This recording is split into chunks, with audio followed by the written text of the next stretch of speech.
तो गाइस कैसे हैं आप सब लोग। बैटल स्पिरिट के एपिसोड 04 के साथ हाजिर हो। तो लास्ट एपिसोड के एंड पे हमने देखा था कि मार रोग जो होता है वो यूनिवर्सिटी के बाहर पहुंच जाता है, यानी लोगी कॉलेज में पहुंच जाता है, जहां पर पहले से बहुत सारे स्टूडेंट्स जो होते हैं वो एडमिशन के लिए आए होते हैं। रोग उन सभी को देखता है कि सभी एक से बढ़कर एक वहां पर पागल हैं, क्रिमिनल्स के बच्चे हैं, इसी वजह से सभी काफी ज्यादा नोटोरियस होते हैं। तो रोग कहता है कि अपने गाँव में तो बहुत ज्यादा बोर होता था, लेकिन यहाँ पर मुझे काफी ज्यादा मजा आने वाला है। मार रोग कहता है कि मास्टर योंग ने जहाँ पर मेरे लिए बंदोबस्त करवाया कि मैं जहाँ पर आकर एडमिशन ले सकूं, तो मैं उसके इस मौके को जाने कैसे दे सकता हूँ। मैं जहाँ पर इस लोगी कॉलेज की मिस्ट्रीज को अनफोल्ड करूंगा और साथ ही अपने आप को सबसे स्ट्रॉन्ग बनाकर यहाँ पर से बाहर निकालूंगा। ये मेरे लिए एक चांस है और मैं इस चांस को बिल्कुल भी अपने हाथ से जाने कैसे दे सकता हूँ, जब मैं यहाँ पर इस अकेडमी में स्ट्रॉन्ग बन सकता हूँ। और इसी के साथ ही यहाँ पर साइड के ऊपर लोगी कॉलेज की बिल्डिंग का सीन दिखाता है। यहाँ पर लोगी कॉलेज का डायरेक्टर जो होता है वो एक लड़के को पीट रहा था और उसे कहता है कि मैं तुम्हें कितनी बार कहा है कि तुम यहाँ पर आकर बिजनेस नहीं कर सकते, लेकिन तुम हर बार यहाँ पर आ जाते हो। तुम्हें अच्छी तरह से पता होना चाहिए कि तुम्हें यहाँ पर कोई बिजनेस में नहीं मिलने वाला। तो इसी के साथ दरवाजे के ऊपर नॉक होती है और एक दूसरा वर्कर जो होता है वहां पर से अंदर आता है और उसे कहता है कि मैं अंदर आ जाऊं। तो वो कहता है हाँ ठीक है आ जाओ। तो इसी के साथ उसे कहता है कि डायरेक्टर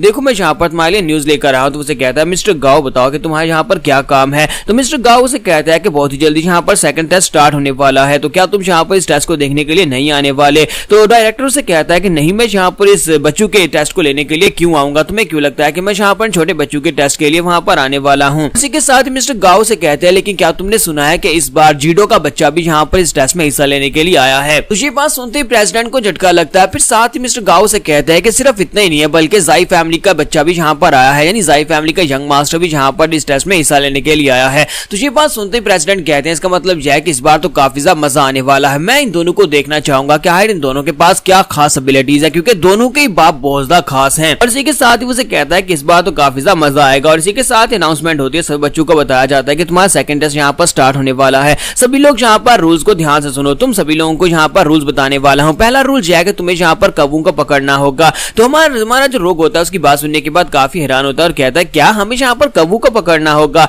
साथ ही उन्हें कहा जाता है कि यहाँ पर इस सिटी के अंदर बहुत सारे क्रोस हैं, लेकिन तुम सभी लोगों को सिर्फ और सिर्फ उन्हीं कौवों को पकड़ना है जिनकी टांग के साथ एक स्क्रॉल लगा होगा, जिनके साथ एक मैसेज लगा होगा। और अगर तुम यहाँ पर उन कौवों को पकड़ लेते हो तो उनके लगे हुए मैसेज वाले पिन को उतार लेना और उसके बाद अगर तुम्हारे पास वो एंड तक यानी टेस्ट खत्म होने तक तुम्हारे पास रहा तो तुम इस टेस्ट में पास हो जाओगे। यहाँ पर इसके लिए कोई भी रूल्स नहीं है कि तुम इस कौवे को कैसे पकड़ते हो। तुम दूसरे कैंडिडेट्स के ऊपर अटैक भी कर सकते हो, लेकिन सिर्फ और सिर्फ एक ही रूल है कि तुम किसी की जान नहीं ले सकते। अगर चाहो तो दूसरों के पास उनके स्क्रोल या फिर उनके पास को छीन सकते हो। और एक और बात, यहाँ पर सिर्फ और सिर्फ टोटल 50 ऐसे कौवे हैं जिनकी टांगों के ऊपर यहाँ पर स्क्रोल्स लगे हुए हैं। तो ये बात सुनते अब सभी लोगों में टेंशन बढ़ जाती है। स्पेशली हमारा रोग जो होता है वो सोच रहा होता है कि ऐसा कैसे हो सकता है। हम जो डिसाइपल्स हैं यानी यहाँ पर जो स्टूडेंट्स हैं जो कि इस टेस्ट को देने के लिए आए वो तकरीबन 1000 होंगे और यहाँ पर सिर्फ और सिर्फ 50 कौवे ऐसे हैं जिनके पास पास है। इसका मतलब यह है कि सिर्फ 50 डिसाइपल यहाँ पर पास हो सकते हैं और बाकी के सभी लोग जो होते हैं बहुत ज्यादा एक्साइटेड हो रहे होते हैं। तुम्हारा रोग कहता है कि इन सभी को तो इस बात से कोई भी हैरानी नहीं हुई, जैसे कि इन सभी लोगों को इस बात से फर्क ही नहीं पड़ता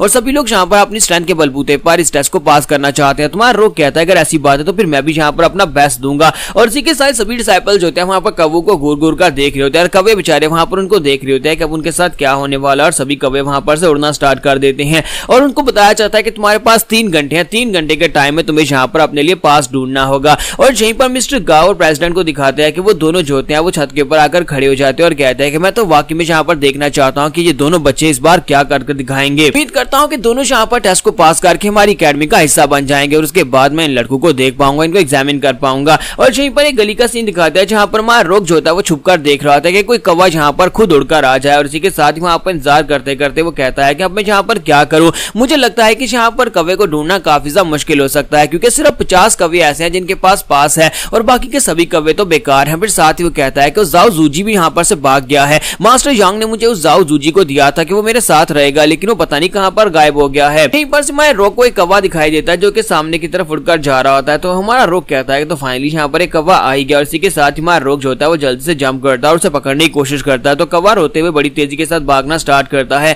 तुम्हारा रोग कहता है कि यहाँ पर से भागने का कोई फायदा नहीं, मैं काफी देर से यहाँ पर तुम्हारा वेट कर रहा था कि कब यहाँ पर कोई कौवा आया, अब यहाँ पर मैं तुम्हें जाने कैसे दे सकता हूँ। और जैसे ही वो उसको हाथ डालने लगता है तो कौवा जो होता है अपनी स्पीड को बढ़ाकर ऊपर चढ़ जाता है, वो बिल्डिंग के ऊपर चला जाता है। तुम्हारा रोग कहता है कि इंटरेस्टिंग, लेकिन मैं तुम्हें भागने नहीं दूंगा। और इसी के साथ हमारा रोग वहीं पर लगे हुए एक डंडे को पकड़ता है और उसके साथ वहां पर फ्लिप करता है और ऊपर की तरफ जंप कर जाता है बिल्डिंग के ऊपर चढ़कर। साथ ही अपनी बैटल स्पिरिट को अपने पांव में एक्टिवेट करता है, गोंगी टेक्निक को यूज करते हुए कहता है कि अब मैं यहाँ पर तुम्हें बिल्कुल भी जाने नहीं दूंगा। हमारे लिए बहुत ही बड़ी ऑनर की बात है कि तुम्हें पकड़ने के लिए मैंने यहाँ पर अपनी बैटल स्पिरिट को एक्टिवेट किया और वो बड़ी तेजी के साथ जंप करता है और इस बार जब वो जंप करता है तो उसको पकड़ ही लेगा। उसका हाथ उसके काफी करीब पहुंच चुका होता है, लेकिन साइड के ऊपर से दिखाते हैं टाई जैंग वहां पर से निकल आता है। टाई जैंग वहां पर विंडो को तोड़ते हुए वहां पर से जंप लगाता है, यानी दूसरी बिल्डिंग में होता है, वहां पर से विंडो को तोड़कर बाहर निकलता है और इसी के साथ ही वो कौवे को पकड़ लेता है और हमारा रोग जो होता है वो उसके रास्ते में होता है और इसी के साथ ही वो रोग के साथ वहां पर टकराता है, जिसकी वजह से हमारा रोग जो होता है नीचे ग्राउंड के ऊपर गिर जाता है। तो वो दोनों ही काफी ऊंचाई के ऊपर बिल्डिंग के ऊपर होते हैं। तो टाई जैंग तो उस कौवे को पकड़ लेता है, लेकिन हमारा रोग जो होता है वहां पर सीधा नीचे आकर बिल्डिंग के साथ टकराता है, जहां पर वो कचरे में गिर जाता है। और उसके वहां पर गिरने के बाद टाई जैंग उसे कहता है कि बच्चे तुम्हारा बहुत बहुत शुक्रिया जहां पर ये कौवा मुझे देने के लिए। और इसी के साथ इस कौवे की टांग के साथ लगे हुए स्क्रोल को उतार लेता है और कहता है अब जबकि मुझे यहाँ पर पास मिल चुका है और ये कौवा बिल्कुल ठीक कौवा था जिसका मैंने यहाँ पर पीछा किया, अब यहाँ पर इस कौवे को बेच देते हैं। और उसे कहता है कि ठीक है अब तुम यहाँ पर से जा सकते हो, तुम्हारा यहाँ पर कोई काम नहीं है। जबकि दूसरी तरफ दिखाते हैं कि हमारा जो रोग होता है वो बेचारा कचरे के ढेर में जाकर गिरता है, वहां पर से बाहर निकलता है और उसे कहता है कि तुम्हें किसने कह दिया कि तुम यहाँ पर से इस कौवे के पर लगे हुए पास को लेकर जा सकते हो और तुम्हें यहाँ पर थैंक यू बोलने की जरूरत नहीं है, लेकिन क्योंकि मैंने यहाँ पर ये नहीं कहा कि तुम यहाँ पर से जा सकते हो, पहले ये पास मुझे दो और उसके बाद यहाँ पर से चले जाना। और रोग वहां पर अपनी बैटल स्पिरिट को यूज करते हैं, बड़ी स्पीड के साथ उसके सामने आकर खड़ा हो जाता है और कहता है कि चलो जल्दी से अब ये पास मुझे दे दो। जबकि ताई जैंग उसे कहता है कि तुम्हारी स्पीड काफी ज्यादा अच्छी है, लेकिन क्या तुम्हें लगता है कि मेरी फिजिकल बॉडी के सामने तुम्हारी ये स्पीड काम आएगी, क्योंकि मेरी बॉडी आर्मर टाइप है और जहां पर तुम मेरी बॉडी को ब्रेक नहीं कर पाओगे। साथ ही उसे अपना नाम बताता और कहता है कि मुझे जायंट टाई गैंग कहते हैं, अब मरने से पहले तुम्हें यहाँ पर मेरा नाम तो याद होगा कि तुम्हें किसने मारा था। और इसी के साथ ही वो कहता है कि अब मैं तुम्हें दिखाता हूँ कि मैं क्या कर सकता हूँ। और साथ ही वो अपने पंच के ऊपर वहां पर अपनी बैटल स्पिरिट को एक्टिवेट करता है, जिससे उसका पंच होता है वो स्टोन फिस्ट में चेंज हो जाता है और उसे कहता है कि अब देखना जल्दी से अपनी वार स्पिरिट को भुलाओ कि मैं यहाँ पर बाद में किसी को बताने लायक तो हूँ कि तुम्हारे पास यहाँ पर वार स्पिरिट थी और वार स्पिरिट वाले बंदे को मैंने हराया है। वो अपने पंच के ऊपर अपनी पावर्स को रिलीज कर रहा होता है। इसी के साथ ही हमारा जो रोग होता है वो बड़ी तेजी के साथ आगे बढ़ता है और उसे जाकर एक पंच दे मारता है। जैसे वो उसकी चेस्ट के ऊपर पंच मारता है तो उसी के साथ ही वहां पर कुछ भी नहीं होता। तो वो मोटा ताई गैंग उसे कहता है कि मैंने तुमसे कहा नहीं था कि यहाँ पर कुछ भी नहीं होने वाला, मैंने तुम्हें कहा था कि मेरी बॉडी जो है वो बहुत ज्यादा पावरफुल और इंडिस्ट्रक्टेबल है और तुम्हारी इस लिटिल पावर के साथ तुम यहाँ पर कुछ भी नहीं कर पाओगे। और इसी के साथ अब टाई जैंग जो होता है वो उसे पंच मारता है। तो जब वो हमारे रोग को पंच मारता है तो वो पंच काफी ज्यादा हैवी होता है, जिससे हमारा रोग जो होता है पीछे गिरता है और साथ ही उसके मुंह से ब्लड निकलना शुरू हो जाता है। तो रोग कहता है कि इसके पंच की वजह से मेरे इंटरनल ऑर्गन्स जो है वो अंदर से ब्लीड कर रहे हैं। तो ताई जैंग उसे कहता है कि तुम तो अभी यहाँ पर से ब्लीडिंग करना शुरू कर दी। ताई जैंग उसे कहता है कि मुझे लगता है कि तुम्हारे पास स्पीड के अलावा कुछ भी नहीं है, लेकिन स्पीड यहाँ पर सब कुछ नहीं होती, स्पीड यहाँ पर तुम्हारे काम नहीं आएगी, तुम तो सिर्फ और सिर्फ एक कचरा ही हो। और साथ ही वो आगे बढ़ता है और कहता है कि अब मैं यहाँ पर तुम्हें एक सबक सिखाने वाला हूँ कि ये जगह यानी लॉगी कॉलेज तुम्हारे जैसे बेकार कचरा लोगों के लिए बिल्कुल भी नहीं है, जहाँ पर तुम्हारे जैसे कचरा लोग आकर स्टडी कर सके। और साथ ही वो जाकर उसे पंच मारता है। तो हमारा रोग जो होता है वो जल्दी से जंप करते पीछे की तरफ बढ़ता है ताकि उसके पंच को अवॉइड कर सके। तो वो उसे कहता है कि तुम यहाँ पर कब तक बच पाओगे, तुम कब तक यहाँ पर मेरे पंचेस को अवॉइड कर पाओगे। रोग फिर से वहां पर उसके ऊपर अटैक करने के लिए आगे बढ़ता है और उसे कहता है कि तुम्हें किसने कहा कि मैं यहाँ पर छुपने वाला हूँ, यहाँ पर बचने वाला, मैं तो डायरेक्ट अटैक करने वाला हूँ। इस बार हमारा रोग जो होता है उसके मुंह के ऊपर जाकर किक मारता है, लेकिन ताई जैंग की बॉडी आर्मर बहुत ज्यादा पावरफुल होता है, जिसकी वजह से उसे बिल्कुल फर्क ही नहीं पड़ता। यहाँ पर हमारी एपिसोड 04 का एंड करेंगे और नेक्स्ट एपिसोड में देखेंगे कि आखिर हमारा रोग यहाँ पर इस बड़े टाई जैंग को हराएगा कैसे।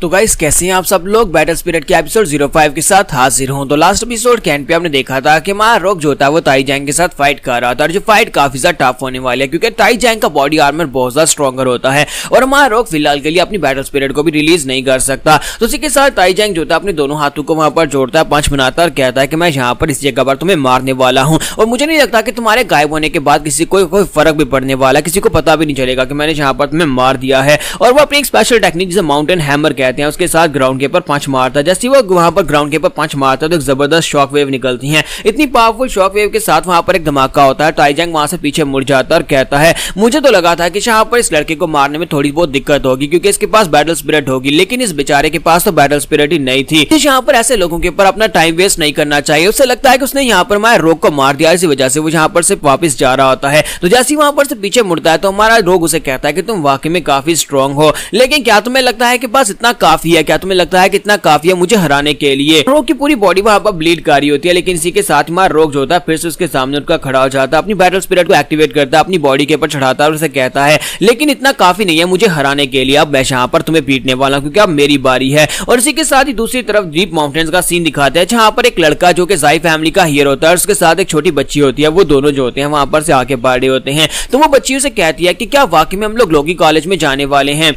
तो वो छोटी बच्ची जाओ बाओ से कहती है कि मिस्टर जाई वैंग कहीं हम लोग वहां पर पहुंचने में लेट ना हो जाए, क्योंकि अब तक तो उनका कंपटीशन जो है वो स्टार्ट हो चुका होगा। तो जाई वैंग उसे कहता है नहीं, हम लोग बिल्कुल भी लेट नहीं होंगे। और इसी के साथ ही नेक्स्ट सीन जो होता है फिर से हमें फाइटिंग का ही दिखाया जाता है, जहां पर हमारा जो रोग होता है वो फाइट करने के लिए फिर से रेडी होता है और उसे कहता है कि अब मेरी बारी, अब यहाँ पर मैं तुम्हें बीटने वाला हूँ। जबकि ताई चैंग उसे कहता है कि तुमने तो यहाँ पर मुझे बहुत ज्यादा सरप्राइज कर दिया, लगता है कि अब मुझे यहाँ पर अपनी बैटल स्पिरिट को रिलीज करना पड़ेगा तुम्हें मारने के लिए। और जैसे वो अपनी बैटल स्पिरिट को वहां पर रिलीज करता है तो हमारा जो रोग होता है वो इस बात से काफी हैरान होता है, क्योंकि अभी तक उसने अपनी बैटल स्पिरिट को रिलीज नहीं किया था। और जब बैटल स्पिरिट को रिलीज किया जाता है तब ह्यूमन की पावर भी बहुत ज्यादा बढ़ जाती है। जैसे वो बैटल स्पिरिट को रिलीज करता है तो उसकी बैटल स्पिरिट जो होती है वो एक स्टोन बीस्ट होता है। तो वो कहता है क्या क्या अब तुम्हें समझ आए कि मेरी बॉडी को यहाँ पर बीट करना इसी वजह से पॉसिबल नहीं है, क्योंकि मेरी वार स्पिरिट जो है वो एक स्टोन बीस्ट है। और इसी के साथ हमारा जो रोग होता है वो कहता है कि तुम्हारे पास यहाँ पर ये बैटल स्पिरिट है, इसका मतलब ये नहीं है कि मैं तुम्हें हरा नहीं सकता, मुझे यहाँ पर अपना बेस्ट देना होगा तब जाकर मैं तुम्हें हरा पाऊंगा। और इसी के साथ दिखाता है कि ताई जंग जो होता है उसके ऊपर अटैक करने के लिए आगे बढ़ता है और कहता है कि तुम्हारे लिए ये बड़ी आनर की बात है कि तुम यहाँ पर मेरी बैटल स्पिरिट को देख पाए हो, क्योंकि मैं अपनी बैटल स्पिरिट को ज्यादा देर के लिए बाहर नहीं रख सकता, क्योंकि मेरे पास अभी इतनी एनर्जी नहीं है, लेकिन मैं इतनी देर में तुम्हें मार डालूंगा। और वो आगे बढ़कर उसे एक जबरदस्त पंच मारता है। तो जैसे ही वहां पर रोग को पंच मारता है, रोग अपने दोनों बाजू को सामने करते हुए उसके पंच वहां पर ब्लॉक करता है। हालांकि उसने अपनी बैटल स्पिरिट की एनर्जी को वहां पर एक्टिवेट किया होता है, लेकिन उसे जबरदस्त ब्लो पड़ता है, जिसकी वजह से उसके मुंह से ब्लीडिंग होना शुरू हो जाती है और वो वहीं पर ग्राउंड के ऊपर गिर जाता है। ताई जैंग उसे कहता है कि ये क्या, तुम तो यहाँ पर फिर से ग्राउंड के ऊपर गिर गए, मुझे तो लगा था कि इस बार तुम मुझे पीटने वाले हो। और इसी के साथ ही हमारा जो रोग होता है वहीं पर से नीचे से उठता है और उसके कंधे के ऊपर से गर्दन के पास जाकर पंच दे मारता है और पीछे हटता है। तो वो कहता है कमीने कहीं कि ये तुम क्या कर रहे हो, मैंने तुम्हें पहले भी कहा था कि तुम्हारे पंचेस बिल्कुल बेकार हैं, लेकिन फिर भी तुम यहाँ पर मेरे पर पंचेस मार रहे हो। मैं तुम्हें अपनी और पावर दिखाता हूँ। और फिर से वहां पर अपनी बीस्ट की पावर को यूज करता है, यानी अपनी बैटल स्पिरिट की पावर को यूज करते हुए हमारे रोग के ऊपर एक और पंच मारता है। तो रोग अपने बाजू को सामने करते हुए पंच को ब्लॉक करता है, फिर साथ ही उसके कंधे के ऊपर वहां पर अटैक करता है, वो उसके कंधे के ऊपर पंच दे मारता है। तो इसी के साथ ही साइड के ऊपर दूसरे कंधे का यानी गर्दन के पास फिर से पंच मारता है, जिसकी वजह से ताई जंग जो था काफी ज्यादा गुस्सा होकर उसे कहता है बेवकूफ बच्चे, मैं तुम्हें कितनी बार बताऊं कि ये बिल्कुल बेकार है, यहाँ पर तुम मुझे जितने पंचेस मारे मुझे इस बात से बिल्कुल फर्क ही नहीं पड़ा, फिर तुम यहाँ पर मुझे पंचेस मार क्यों रहे हो। तब यहाँ पर ताई जंग जो होता है एक स्पेशल स्किल जिसको डेवास्टेटिंग माउंटेन अर्थक्वेक कहते हैं उसको यूज करता है, वहां पर जबरदस्त एनर्जी निकलता है। हमारा ताई जंग जो होता है थोड़ी देर के लिए पीछे उठता है, लेकिन फिर साथ ही वो फिर से अटैक करने के लिए आगे बढ़ता है। तो ताई जंग कहता है कि मुझे लगता है कि तुम्हें वाकई में मरने की बहुत ज्यादा जल्दी है, जो तुम बार बार मेरे पर अटैक करने के लिए आगे बढ़े और दोनों एक दूसरे के पर अटैक करने के लिए आगे बढ़ते हैं और जो दोनों का यहाँ पर मेरे हाल में फाइनल अटैक होने वाला है। और इसी के साथ ही दिखाता है कि हमारा रोग जो होता है उसके मुंह के ऊपर एक जबरदस्त पंच मारता है। तो जैसे ही उसके मुंह पर पंच मारता है तो ताई जैंग को तो कुछ नहीं होता, लेकिन ताई जैंग का पंच जो उसके पेट पर पड़ता है वो बहुत ज्यादा जबरदस्त होता है, जिससे हमारा रोग जो होता है उड़ता हुआ पीछे जाकर दीवार के साथ पटकता है, वहां पर गिर जाता है। गिरने के बाद वो फिर से वहां पर से उठता है, लेकिन ताई जैंग वहां पर सही सलामत खड़ा होता है अपनी वार स्पिरिट के साथ। उसकी वार स्पिरिट जो होती है वहां पर से गायब हो जाती है, क्योंकि वार स्पिरिट को वो ज्यादा देर तक एक्टिवेट नहीं रख पाता, उसके पास अभी यहाँ पर इतनी एनर्जी नहीं होती। तो वो कहता है कि मुझे लगता है कि अब यहाँ पर तुम्हें मारने के लिए मुझे वार स्पिरिट की जरूरत नहीं पड़ेगी, जितने मैंने तुम्हें पंचेस मार दिए अब तो तुम यहाँ पर उठ भी नहीं पाओगे, और उसके बाद अब यहाँ पर अपने बेयर हैंड्स के साथ मैं तुम्हें मार सकता हूँ। तो वो सामने की तरफ देख रहा था, तो हमारा रोग जो होता है फिर से उठकर खड़ा हो जाता है और उसे कहता है कि यहाँ पर हर किसी की कोई ना कोई कमजोरी होती है। हाँ ये बात ठीक है कि तुम्हारी माउंटेन वॉल टेक्निक काफी ज्यादा पावरफुल है और तुम्हारी बॉडी के ऊपर जो आर्मर है वो काफी ज्यादा स्ट्रॉन्गर है, लेकिन जितना ज्यादा बड़ा होगा बंदा उतनी ज्यादा उसकी बड़ी कमजोरी भी होगी, और जहां पर तुम्हारी भी कमजोरी है। और इस बात से ताई जैंग भी हैरान होता है। तो हमारा रोग जो होता है उसके सामने आकर खड़ा हो जाता है और कहता है कि तुम्हारी बॉडी जहां पर फ्लैश के साथ ही बनी है, यानी कि हमारी तरह मांस के साथ बनी है, और तुम्हारी जहां पर एक कमजोरी है। तो वो कहता है कि बकवास बंद करो, मेरी कोई कमजोरी नहीं है, तुम्हें क्या लगता है कि तुम जहां पर अपने पंचेस के साथ छोटे छोटे पंचेस के साथ मुझे हरा सकते हो, मेरी बॉडी को डिस्ट्रॉय कर सकते हो। तो रोग उसे कहता है कि मुझे एक बात तो बताओ, क्या कभी किसी बी ने तुम्हें डंक मारा है? तुम्हें पता है कि जब बी किसी को डंक मारती है तो उस वक्त इतना दर्द नहीं होता, लेकिन बाद में वहां पर बहुत ज्यादा दर्द होता है। सेम तुम्हारे साथ भी यहाँ पर यही होने वाला है। मैंने यहाँ पर अपनी स्पिरिचुअल एनर्जी को तुम्हारी बॉडी के अंदर इन्फ्यूज कर दिया, मैंने अपने पंचेस के अंदर अपनी वार स्पिरिट यानी अपनी बैटल स्पिरिट को एक्टिवेट किया हुआ था, और वो सारी बैटल स्पिरिट जब पंच मारा तो तुम्हारी बॉडी के अंदर चली गई।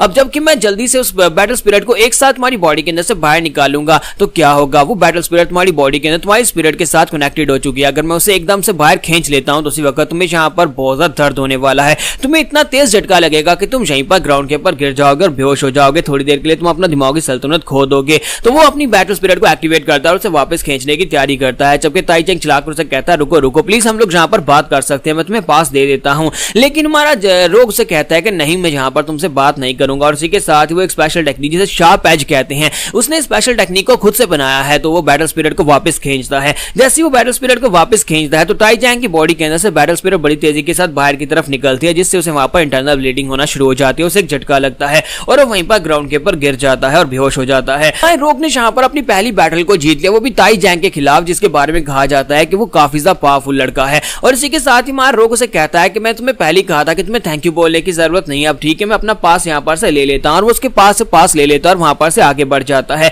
तो जब हमारा रोक वहां पर चला जाता है, इसी के साथ ही नेक्स्ट सीन बाहर से फिर से जाई वैंग का दिखाया जाता है कि जाई वैंग और जाओ बा दोनों वहां पर जाकर एक झरने के किनारे के ऊपर जाकर खड़े हो जाते हैं। तो जाओ बा उसे कहती है कि मिस्टर जाई वैंग, क्या वाकई में यहाँ पर इस वाटरफॉल के पीछे एंट्रेंस है कि जहाँ पर से हम लोग लोगी कॉलेज में पहुंच सकते हैं? तो वो कहता है हाँ, हम लोग यहीं पर से उसके कॉलेज में पहुंच सकते हैं। इसी के साथ ही जाई वैंग उसे कहता है कि अब तुम पीछे रहो, मैं आगे बढ़कर तुम्हारे लिए रास्ता ओपन करता हूँ। और साथ ही वहां पर अपनी उंगली का इशारा करता है, तो वहां पर से झरना जो होता है वो हट जाता है, यानी झरने का पानी साइड के ऊपर हट जाता है। और उसके वहां पर हटने के बाद उसे कहता है कि जाओ बाब यहाँ पर बिल्कुल भी हिलना मत। और साथ ही वो अपनी एनर्जी के साथ उसके इर्द गिर्द वहां पर एक बैरियर क्रिएट करता है, जो बैरियर के साथ वहां पर उसे उड़ाकर अपने साथ पानी के अंदर से लेकर आगे बढ़ता है, क्योंकि वो खुद वहां पर पानी के ऊपर चल सकता है। तो जाई वैंग उसे कहता है कि चलो फिर हम भी चलते हैं लोगी कॉलेज में, जाकर अपने टेस्ट को पास करते हैं, क्योंकि टेस्ट को पास करना काफी ज्यादा जरूरी है। और इसी के साथ ही नेक्स्ट सीन जो होता है फिर से अंदर का दिखाया जाता है, जहां पर ताई जैंग जो होता है ग्राउंड के ऊपर बेहोश पड़ा होता है और एक कौवा जो होता है उसके ऊपर आकर बैठा होता है, साथ उसके ऊपर बीट भी कर देता है। और इसी के साथ ताई जैंग को होश आती है, वो उठकर बैठ जाता है और कहता है कि मेरा सर दर्द कर रहा है, मुझे लगा नहीं था कि उस लड़के के पास ऐसी कोई स्किल्स होंगे, उस लड़के ने तो यहाँ पर मुझे चालाकी के साथ हरा दिया है। इसी के साथ उसे पीछे से आवाज आती है, एक लड़का जो होता है वहां पर ऊपर बिल्डिंग के ऊपर बैठकर उसे कहता है कि तुम्हारे सर के ऊपर तो एक परिंदे ने टट्टी कर दी है। ताई जैंग जैसे वहां पर उस लड़के की तरफ देखता है, उसे देखते उसे एक झटका लगता है, क्योंकि जब वो उसकी तरफ देखता है साथ उसकी बैटल स्पिरिट को देखता है, तो उसकी बैटल स्पिरिट को देखने के बाद वो कहता है ऐसा कैसे हो सकता है, ये तो जान जिंग है, लेकिन ये तो एक वार हीरो है, फिर यहाँ पर इस जगह के ऊपर क्या कर रहा है, इसका यहाँ पर स्टूडेंट्स के असेसमेंट के दौरान क्या काम है। यहाँ पर हम लोग अपनी एपिसोड 05 का एंड करेंगे और नेक्स्ट एपिसोड में देखेंगे कि एक वार हीरो यहाँ पर क्या कर रहा है, उसका इस जगह के ऊपर क्या काम है, क्या वो यहाँ पर ट्रबल कास्ट करने के लिए आया है।